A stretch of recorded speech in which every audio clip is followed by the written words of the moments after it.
All right, welcome back into the Yappin' Football Podcast. As always, Dylan Mehl, joined by my guy Javon from Stats Over Feelings. 1 in the frickin' morning here on the East Coast. We are recording a little bit late because Sunday Night Football was delayed an hour and a half due to lightning. We all waited an hour and a half, and to me and Javon's displeasure, the Dallas Cowboys won the football game. They moved to 3-2. They won it 20-17. And as much as many of you probably want to hear an Eagles fan's thoughts on it, I'd rather hear from Javon, a Steelers fan who was on the other end of the game. Man, the offense, man. I feel like that's why we lost. Like at the end of the day, you just need to be able to run the ball. I mean, 127 yards is not going to cut it, man, especially when all Dallas can do is throw the ball. You know that. But I guess tonight they had a decent run game too.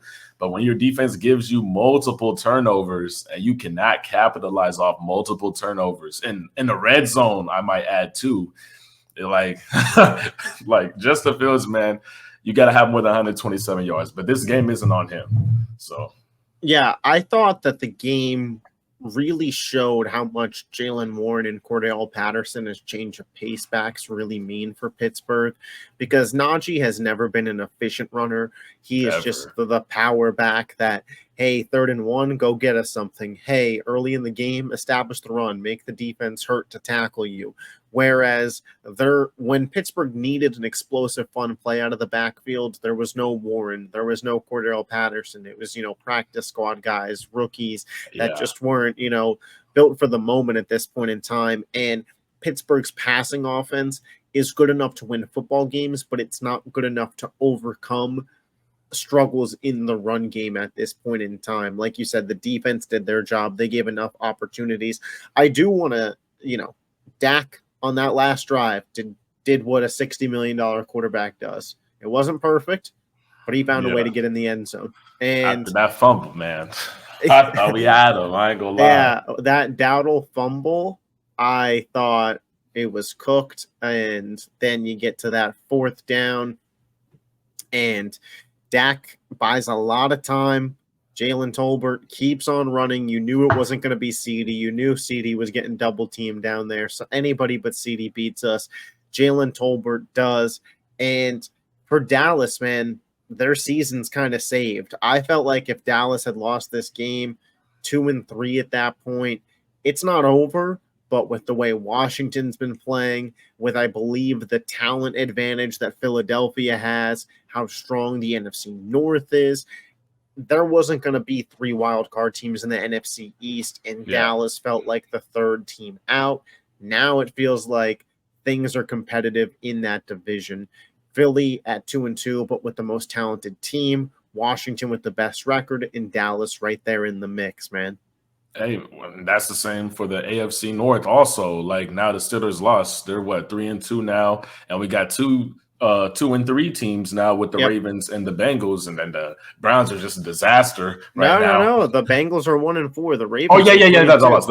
Yeah, I'm tripping. You thought that had happened, but I actually do have that as the next topic to talk about. But I do want to continue just on the Cowboys real quick here. I know it was your Steelers, so it's hard to pull away here, but without Micah, without DeMarcus Lawrence, with just CeeDee Lamb as the weapon, how impressive of a win do you think this was for Dallas to go into Pittsburgh and win this game?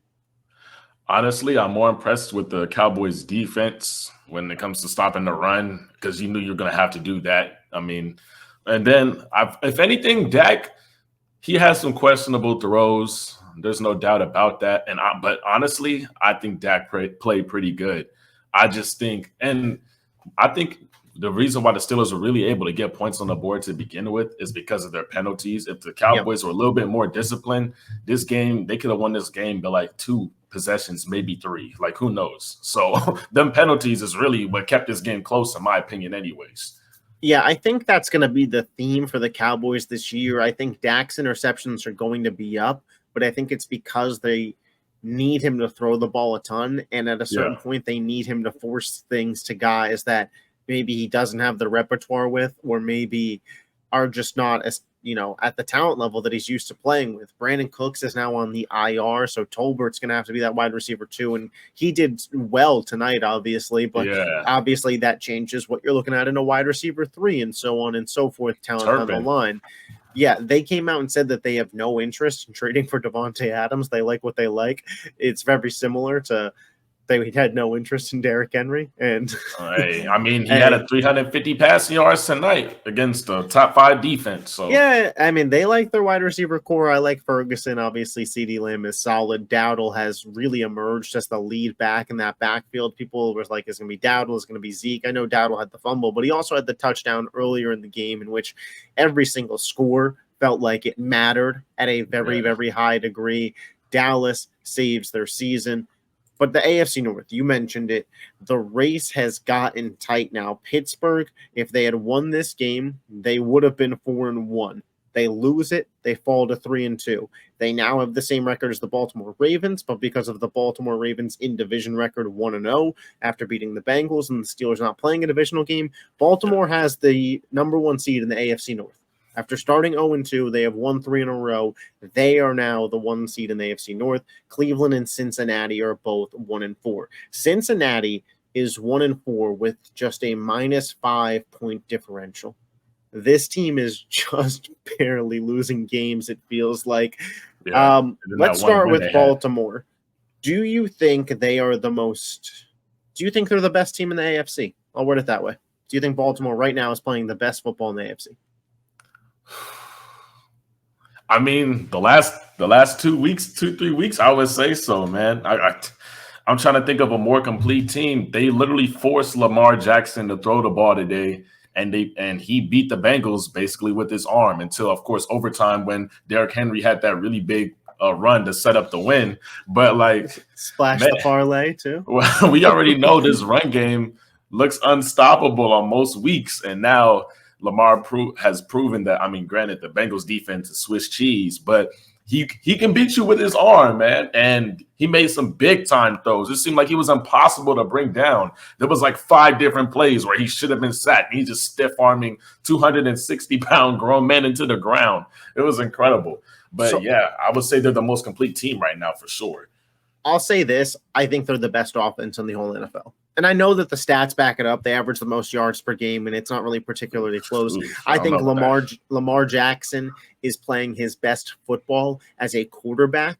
Now, it's not to say he's going to win the MVP. We'll see where the record shakes out, how many wins that they have. But I think he looks the best he's ever looked at the quarterback position for what we normally see at the quarterback position. Obviously, Lamar is just a different beast, a different kind of athlete, a guy that you have to scheme for in the run game. But from what you look for in a quarterback, pocket presence, accuracy, finding the open man, making the right decision, Lamar is playing the best football I've seen him play in his career, to be completely honest. The second year in that Todd Monken system. Zay Flowers feels like a true wide receiver 1. Isaiah Likely scores 2 touchdowns today, had 13 yards. But if he's going to be the red zone threat, he's going to be the red zone threat. Justice Hill out the backfield and Derrick Henry, like you mentioned, even on his bad days, it's 90 yards and a touchdown. They're good days for pretty much every other running back in the NFL. Baltimore, everybody was worried after the 0-2 start. We did a show which 0-2 team could bounce back. You said Cincinnati. I said Baltimore. I still think that Cincinnati is potentially fine. And you don't think they're cooked? 1-4? They're like the ex-girlfriend that you just let hang around for too long. That's what Cincinnati is for me. I'm just not ready to give up hope on this Bengals team yet. Again, they have a -5 point differential. They should be 2-3. I mean, that one game they won was the Panthers. What was that, by 10 points? So, I mean, that brings them up a lot. Here's the thing. That loss to the Patriots really looms large now because that's a team that you should have beaten, and you should be here at 2-3. And the loss to the Commanders, the Commanders are a good team. We didn't know that they were going to be one, but they are one. So I think Cincinnati is treading water. I think they need to go on a run. But I will say their schedule allows it. They have the Giants. They have the Browns. They have my Eagles. They have the Raiders. They can win 3 or 4 of those next 4.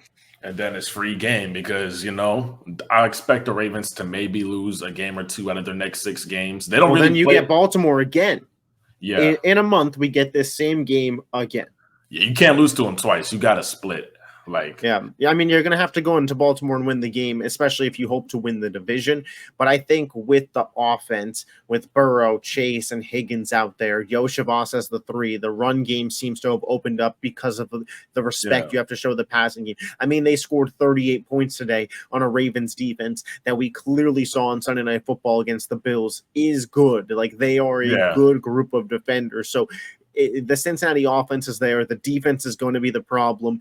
If they miss the playoffs, it'll be because the defense cost them games early on. They couldn't stop Ramondre Stevenson and get the ball back to Joe Burrow. They couldn't stop Jaden Daniels once, giving up 38 points in that game. They could not stop Lamar Jackson and the Ravens offense, giving up 41 points today. That is the problem. Facts. I mean, that's facts, man. And then for Pittsburgh, your Steelers, man, they're in second place right now at 3-2. Traditionally, they have done pretty well lately against the Baltimore Ravens, if memory serves me correct. The Ravens have Washington, Tampa Bay, Cleveland, and Denver over the next month, and Pittsburgh has the Raiders, the Jets, the Giants, and the Commanders. So, for Pittsburgh, I expect every game to still kind of look like this one. They'll probably win more of these than they don't, but they'll be close. They'll be ugly. You'll need Fields to make a couple plays here and there, and you'll need the defense to make a couple plays here and there.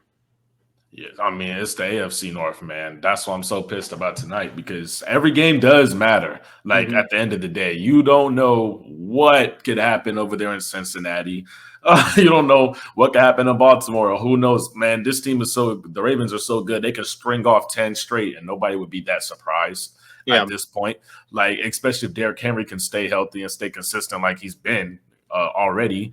So it's like, man, I wasn't that mad at last week when we lost to the Colts because, Justin had 375 total yards. He was amazing, But this week, man, it's just we're at home. It feels like you should have gotten one of these 2 games. We should have won tonight.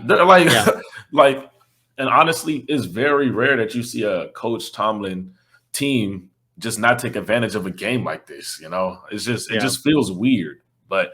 I mean, we'll see, man. This season is far from over in this division for sure. Oh, yeah. And then the one team whose season probably is over in this division, we'll talk about them, the Cleveland Browns. Atrocious. They came out. Kevin Stefanski said, we're not benching Deshaun. All right. Keep losing games. I guess that's just how I feel about it. He's just not the player he once was, but you have $230 million guaranteed in him, and you feel like you have to play him.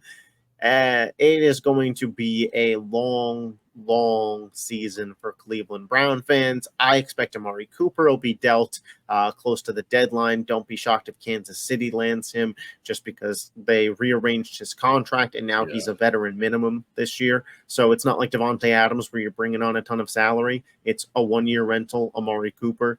If you see a team like San Francisco or Detroit or Philly or, the Vikings have an injury at wide receiver in the NFC, expect them to pick up the phone as well. But the Brown season feels like it's over. The AFC North still, to me, feels like a 3-team race, but those Pittsburgh Steelers, Baltimore Raven games are going to have a little bit more juice on them this year, I think. I think they're going to be a little bit more meaningful in terms of playoff seeding than they have been in years past. Because I still think, despite everything, Pittsburgh is still a good team. They're going to be in close games. They're going to be in ugly games. But that's kind of their thing. And by the end of the season, when they're so used to those kind of games and not everybody else is, they're going to win a lot more than they lose. I mean, the end of the year is what I'm afraid of because, that back half of our schedule is brutal, man. But honestly, I wouldn't count the Bengals out either. If they can split with Baltimore, maybe win a game or 2 against Pittsburgh, then the rest of their schedule, their non-divisional games are kind of easier. I don't know, man. Their season, the more I think about it, their season may not be over either. So that's one thing to keep in mind, too. I want to see what the odds are currently for the AFC North division, because we are through 5 weeks now in that division. And Baltimore minus 230, Pittsburgh plus 400, Cincinnati plus 600, Cleveland plus 3,200. Plus 30. I was thinking like a plus 2,000, but damn. Plus 3,200 is the third highest behind Vegas, or behind them is Vegas at plus 3,400 and New England at plus 5,500. The Panthers have a better shot to win their division. The Rams have a better shot to win their division. The Giants have a better shot to win their division. The Jaguars have a better shot to win their division. So that is the AFC North race as it lies. A game that we debated going into the weekend, the Houston Texans and the Buffalo Bills. I thought Joe Mixon was going to play when we did our recording. Yeah, I did too. I picked the Houston Texans. You picked the Buffalo Bills. Yeah. Then I got the news that Joe Mixon wasn't playing, and it was going to be Cam Akers and Dara Gumbawale out there, and I was like, shit. Cam Akers is hooping. It's over. Then Buffalo announces Khalil Shakur is out, and I'm like, okay, things are a little even. Houston gets off to a good start, great start offensively. Nico Collins, hamstring injury, out for the game. And I'm like, ooh. And Buffalo creeps their way all the way back into this game.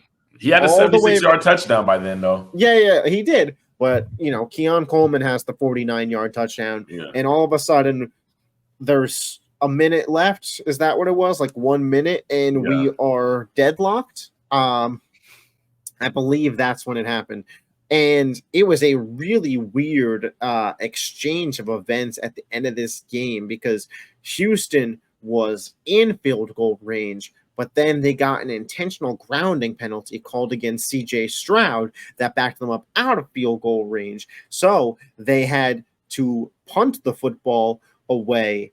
Buffalo does absolutely nothing with it, has terrible clock management. Instead of trying to play for overtime, these are the plays. Josh Allen incomplete to Keon Coleman. Josh Allen incomplete to Matt Collins. Josh Allen incomplete to Curtis Samuel. And that drive started with 32 seconds on the clock. And then they punted with 16 seconds left. They had a 16-second drive when they were backed up. It was on their own 3-yard line instead of running the ball, taking knees, and playing for overtime. You're going to hear a lot of people talk about that tomorrow. Which, playing for overtime, if Houston has Nico Collins, maybe not a move. But if you believe that you have the talent advantage, which I would think that Buffalo should in that moment, because they should believe that their team is better. Okay. With Houston out Mixon and Nico Collins and you out Khalil Shakur, you should feel like your squad is better than Houston's. That's how you should feel. So then you play for overtime. You know how paranoid the Bills are about overtime, though. If they can not get the ball, and it's here's over. What they did. They gave a good elite quarterback the ball with 16 seconds left. And what happened to them? They lost the freaking game again. Sean McDermott, or whoever is the clock management person for the Bills, cost them this football game. That is inexcusable. It was terrible, especially in Houston Dome. And Kymie Fairbairn is a good kicker who can hit from 60 plus. The fact that Houston even had that opportunity is inexcusable from Buffalo.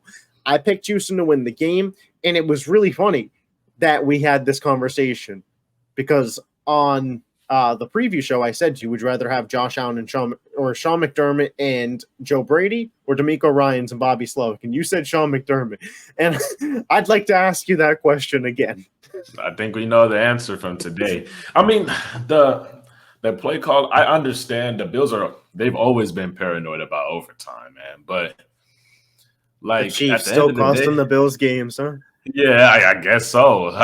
You're going to hear someone say it tomorrow. So somebody's going to say it. I wonder who it's going to be. Yeah, so you're going to hear somebody say it tomorrow. But, man, they did just lose. I mean, Josh Allen wasn't good either, man. No, what was it, like 9 for 30 something? 9 for 31 or 9 for 32. He was, that's horrible. So And I mean, Houston's defense is good, but come on, you're supposed to be a star. 9 for 30 for 131 and a touchdown. Come on, bro. While CJ Stroud's 28 of 38 for 331 yards without his wide receiver 1 for half the game. Yeah, it's crazy. Yeah, and I do want to give a shout out to the Texans, man. I had been pounding the drum this season for them when everybody was, and by everybody, I don't mean just you. I just kind of mean like public media was saying Chiefs, Bills, Ravens, that's your contenders. I said Houston is in that conversation, and I thought Houston was in that conversation over Buffalo. And as we record here on Sunday night, Kansas City's 4-0, Houston is 4-1. And Baltimore is 3-2 and just beat Buffalo, who's also 3-2, and the Texans beat Buffalo. So I feel pretty vindicated on my AFC thoughts through 5 weeks. A game that was a very, very successful hate watch for me on the bye week. It would have been nice to enjoy a Cowboys and 49ers loss, but the Arizona Cardinals walk into Levi Stadium and beat the 49ers. Now I'm going to say up front here, if the 49ers kicker Jake Moody doesn't get hurt, they win this football game. In the second half, they're having to go for it on like 4th and 23s on the opposing 40-yard line because they don't have somebody to kick the field goal, and they're like, we might as well try. It's a really bad spot. I'll say this, and San Francisco's not the only team that this has happened to. Have somebody else on the roster who could kick a field goal. Yeah, I mean, Houston has a Goombawale. I mean, there's other. The Chiefs have Reed. I mean, yeah, and who knows, man? Maybe Taysom Hill on the Saints might be able to kick something, man. He could do everything else. So, a 53-man roster. I don't know. Do you need that cornerback 7, or do you think a safety could play it if you're already down to that spot? I don't know. I just think a backup kicker, especially because now you don't have to have the third-string emergency quarterback take up a roster spot. So I mean, usually the punter can do something. Usually, in most cases, listen. We talk NFL. I say we know NFL pretty well. I don't know San Francisco's backup kicker punter situation and how far out he can kick field goals, but they didn't kick one with the guy, so I'd imagine he can't kick them anywhere. I mean, usually the punter can give you a 40-yarder. I would say on most teams, even college teams, damn near can give you an attempt at one. Yeah. But I do also want to give credit to the Cardinals because we talked about this game in the preview show, and we said if they lose this game, their season's over. But if they win, they're still frisky in terms of the 7 seed in the NFC. If some injury luck falls their way, I think they could battle their way in there because of how good the Drew Petzing rushing attack and Kyler Murray is.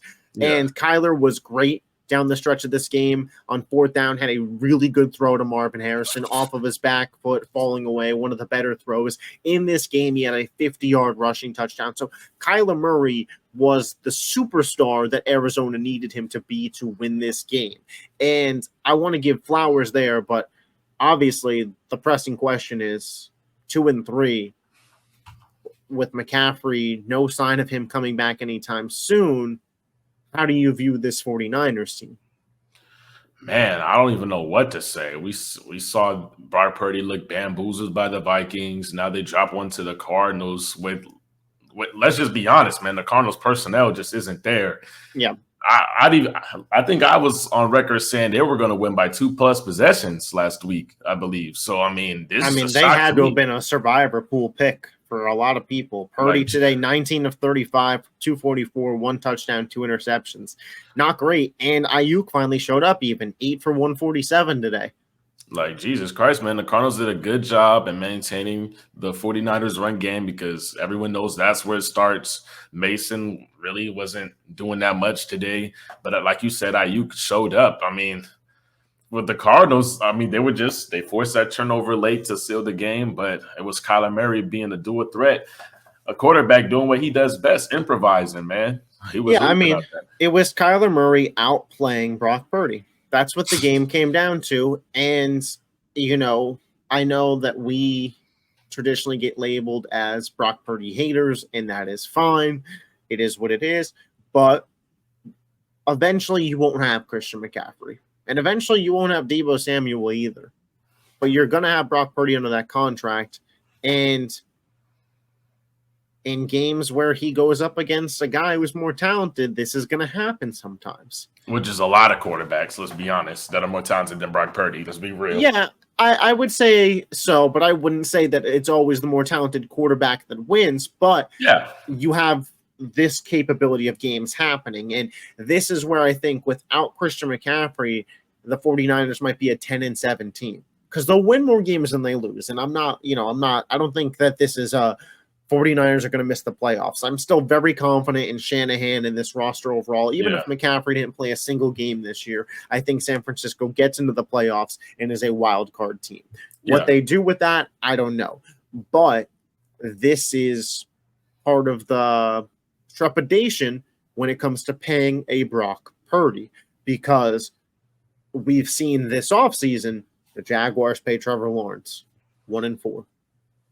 The Dolphins pay Tua Tagovailoa. Not necessarily Tua's fault fully, but 2-3. And again, in a big spot versus Buffalo before the concussion, he was not playing well. The Dallas Cowboys pay Dak Prescott. You see how thin that roster is. They barely survive and get to 3-2. The next year is going to be crazy. Even worse, because that's when CeeDee's contract kicks in. And if you're San Francisco, you paid Ayuk similar-ish money. So that contract's about to kick in too. I think Brock Purdy has enough of a resume that they are going to pay him, and I won't kill them for doing it. He has led you to a Super Bowl. That's more than you could say for Dak, Trevor, or Tua. And he's won more playoff games than I believe it might be all of those guys combined, if we're being honest. I don't know how many 70% win percentage or something like that. Yeah. So this isn't a anti-Brock Purdy. I get why they're going to pay him, but this is maybe a temper expectations for what the future looks like with him at quarterback. Things are going to need to break right for the 49ers. They're not, last year was the window. Last year was the shot. That it's starting to feel like that. The Lions are going to have to take advantage of this year, man, because their offense looks dynamic. You said that you think the Ravens has the best offense in the league. I don't know if I'll take any offense over the Lions offense right now. They have Laporta. They got best. Great personnel. Yeah. I just think Lamar is a tier or two better than Jared Goff. I mean, I don't think it matters.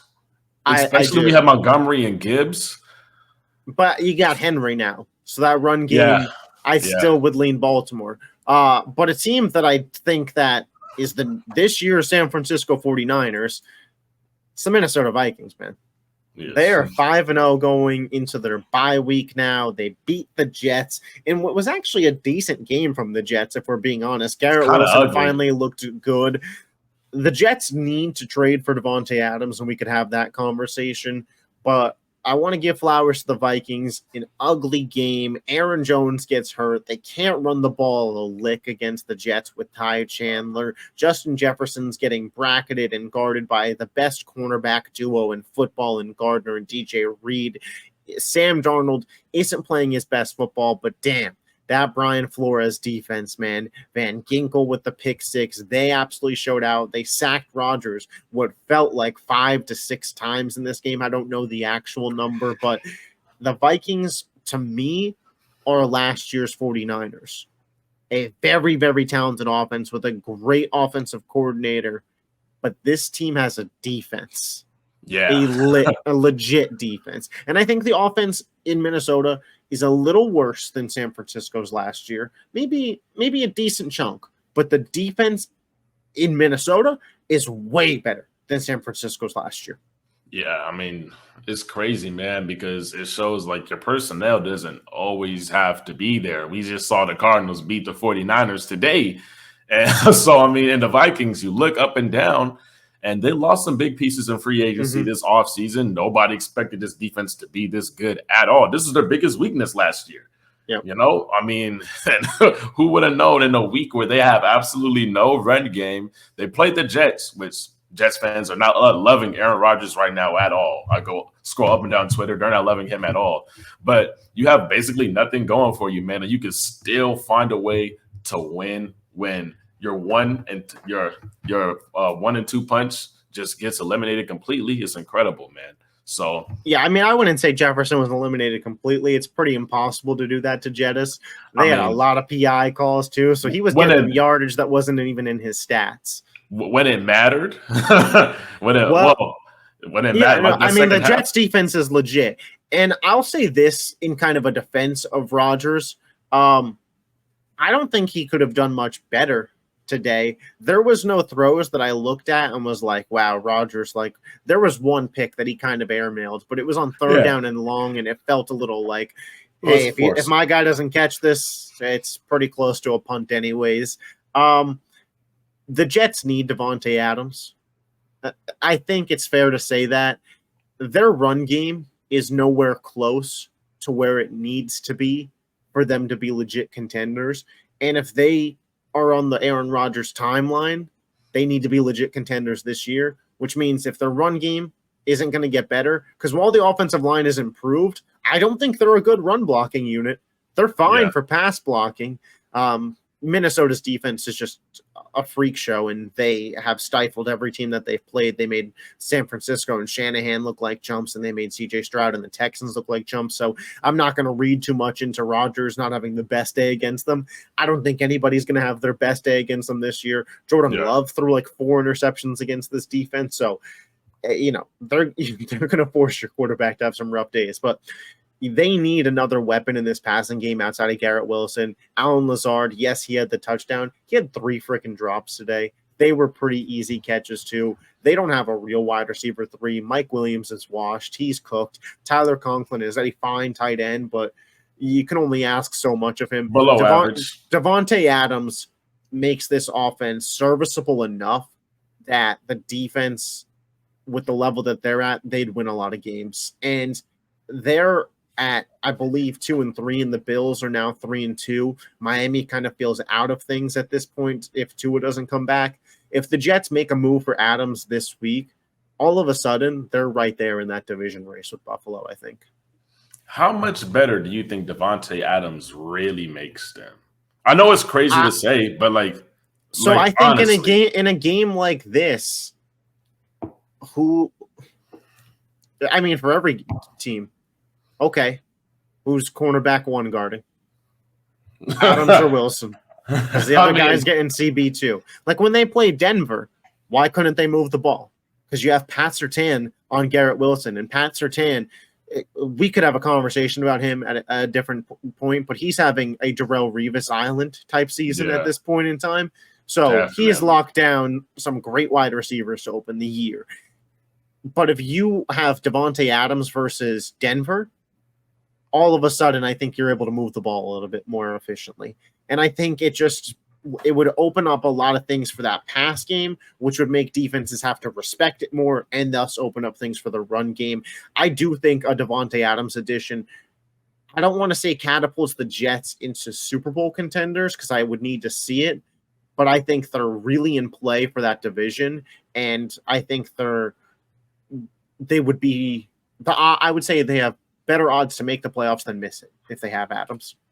Okay. I don't think the Jets need Davante Adams. I just think they need a serviceable wide receiver 2 who can create separation one-on-one. If they went and got Amari Cooper, so be it. I think they need an upgrade at the position, and I think Davante Adams gives them the highest ceiling this season. And but that's what they should be in the business for. You're in the Aaron Rodgers business. Your quarterback's 40 years old. The timeline is now. Amari Cooper sounds a little bit more realistic for them because when you look at the contract situation and everything, you don't think that will happen. Who do you think's running the show there? Okay, okay. Honestly, though, I think it's more likely he's a Jet than Amari Cooper is. I think Amari Cooper makes sense to me and you. Yeah. I think with Aaron Rodgers saying, "My team, my show, go get me Davante Adams." I think that's how that goes. Although the Saints apparently are being pretty aggressive for them. I heard they've been the most aggressive out of everybody. So that's crazy. But I do think that they don't need Davante Adams. I think it's more important that they get this run game really going. I really do think Braylon Allen could start on at least 10 teams right now. I really believe that. And Breece Hall is Most people say he's a top 10 running back in the NFL right now. There should be no reason why you're having less than 120 rushing yards. Yeah, I mean, there shouldn't be a reason. Denver is just inexcusable. There shouldn't be a reason. So I mean, I think getting that going and a decent wide receiver too is more important than training for Davante Adams. I really do believe that. Just you having a complete team, because if you do go out and trade for Davante Adams, I still think Adams though opens up the run game. Yeah. I mean, he's Davante Adams. I'm not discrediting. I think we know where this story ends. Yeah, I mean, it's a ticking time bomb, man. I give it 2 more weeks max. We'll see if he even practices this week. We're gonna see. But I mean, that hammy's acting up still. Yeah, as long as I'm in black and silver, this hammy ain't working. Yeah, that's what Davante Adams is saying. My back hurt. Yeah. The last team I want to talk about tonight is the Chicago Bears, man. They win again. They beat the Panthers pretty handily today. And I get it, it's the Panthers, but, good teams are supposed to dominate bad teams. The Chicago Bears dominated the Carolina Panthers. Caleb Williams, 20 of 29, 304 passing yards, 2 touchdowns. DeAndre Swift, over 100 all-purpose yards and a touchdown. DJ Moore, 100 yards and 2 touchdowns.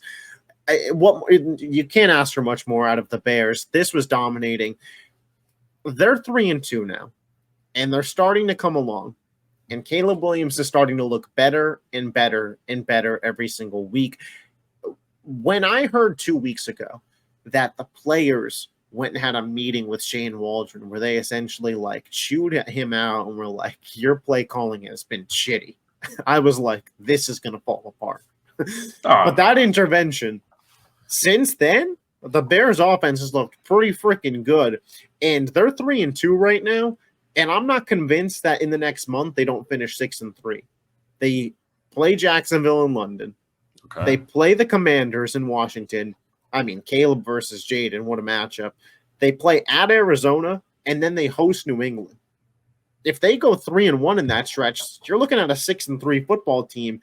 Then it's Packers, Vikings, Lions, 49ers, Vikings, Lions, Seahawks, Packers. So okay. a gauntlet to end the season. I mean, they're winnable, and who knows if Caleb can catch his stride by then, what they really look like. I mean, you give Caleb another month to progress, and we'll see what everybody's roster is looking like. But I just wanted to get your thoughts on it and kind of throw out my, hey, keep an eye on the Bears thing.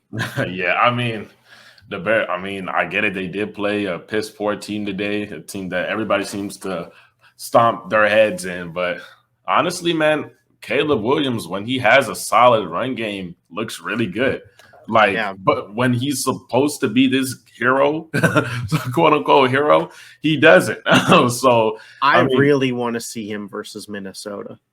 I want to see Caleb versus that Brian Flores defense. I think it'll be pretty good because you know what? I think they will run the ball. I think they're going to run. And DeAndre Swift, 3 weeks ago, people were saying give him less carries, damn near bench him, give Roshan Johnson more touches, which he has been as of late. I just think that they got smarter with it. And, credit to the players, credit to Waldron.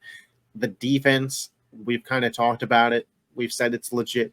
And the defense kept them afloat for the first month of the season. They kept them at 2-2.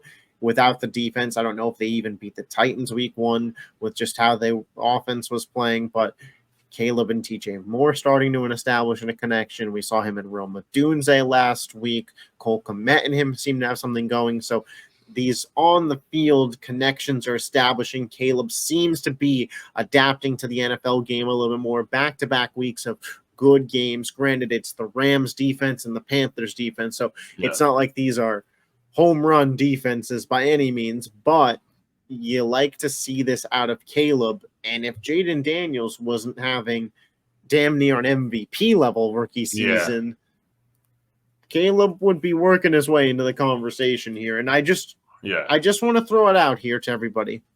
It is a long season ahead.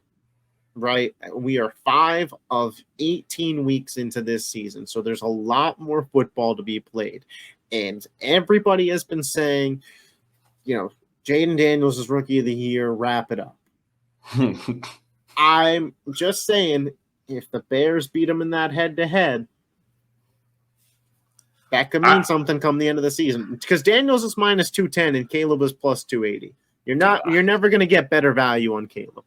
Dude, I think the way Daniels is playing right now, it's his award to lose, man. Like, real talk. It's also the Commanders' defense award to lose them.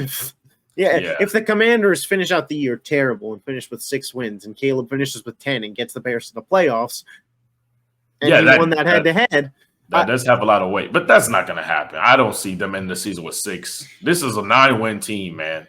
I believe that. I think that the Commanders are a top 2 team in the NFC East when the season is over. We'll just see. They have Baltimore next week. They have the Bears in 2 weeks. They have Pittsburgh 2 weeks after that. Then Philly, then Dallas, and then Philly again, and then Dallas again, and the Saints and Atlanta. It's not all cakewalks. Yeah, I mean, we'll see. Yeah, the Bears really do remind me a lot. And I know their situations are different. The personnel's different. But the Bears remind me a lot of the Houston Texans, man. Like, and when I say that, I mean, both of these teams, I don't think are playing their best football at all. Like the first, and they're winning games. And you look up, and the Texans are 4-1, and you're like, man, they have this going team, into this week. They were the most penalized team in the NFL. Yeah, most people had CJ Stroud winning.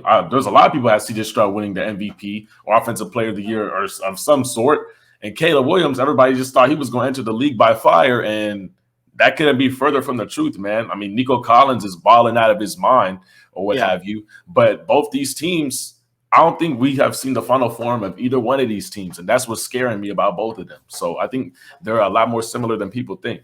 Currently, the MVP award, Patrick Mahomes plus 270.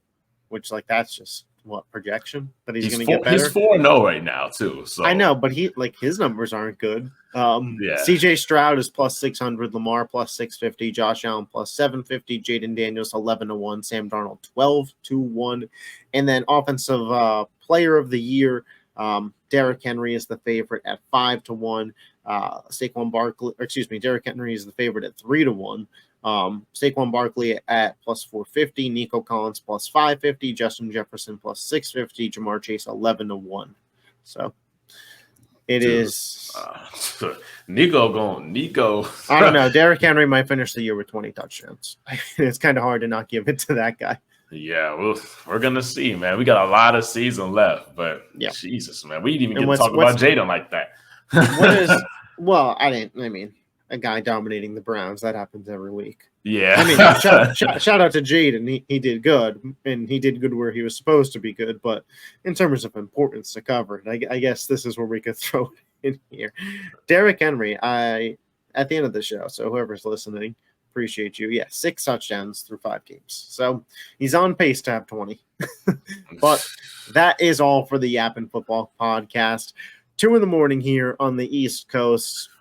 Leave a like. I shrugged through for you guys. Leave a like for the Cowboys running our nights.